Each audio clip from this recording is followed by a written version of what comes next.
Welcome back. We are digging deeper now into our top story. Catherine Pearson, a political analyst for the U of M, joins us to talk about the results from last night's primary and what they might mean for the general election coming up in November. Thanks for joining us. My pleasure. Let's start with the Pawlenty-Johnson race, and two things that kind of came to light today. One, that former Governor Pawlenty, when he was leaving last night, told reporters the Republican Party has just shifted. It's more Trump-like, and I'm not Trump-like. And then Johnson speaking to the whole Trump issue, saying, I'll lose some voters because I support the president, and I'll gain some voters because I support the president.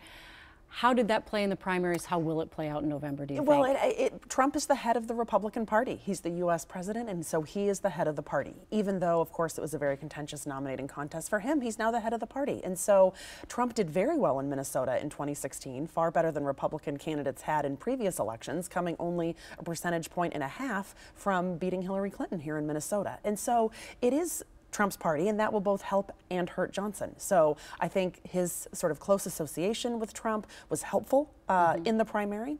That's not to say that all Republicans sort of took that into consideration, but I think many did. It was evident in the endorsement process. But then when you look at the general election in 2018, you're going to have a lot of people who are voting for a Democrat to vote against the president, but you're also going to have a lot of people who are voting for a Republican to support the president. And I think the real sort of question is for those Republicans who, don't necessarily share the views of President Trump, the two candidates are pretty far on policy issues. That's the nature of policy today.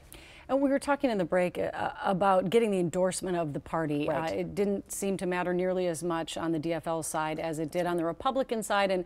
And the former governor went into it just kind of saying, I don't even care. I'm not even trying to get the endorsement. Are they still relevant, these party endorsements? So yes and no. I'm sorry to provide sort of a nuanced answer, but in 2010, Mark Dayton didn't try for the endorsement. He went on to win the primary and, of course, be a two-term governor.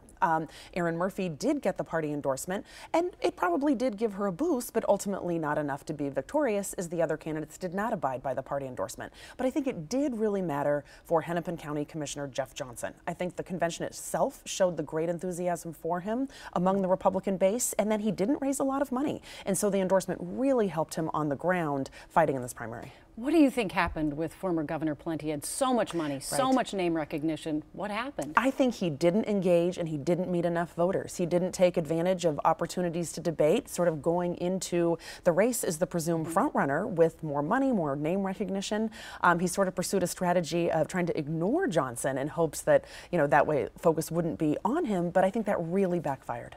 Interesting. Such an interesting night. And we so appreciate your time and your perspective. Thanks for joining us. My pleasure.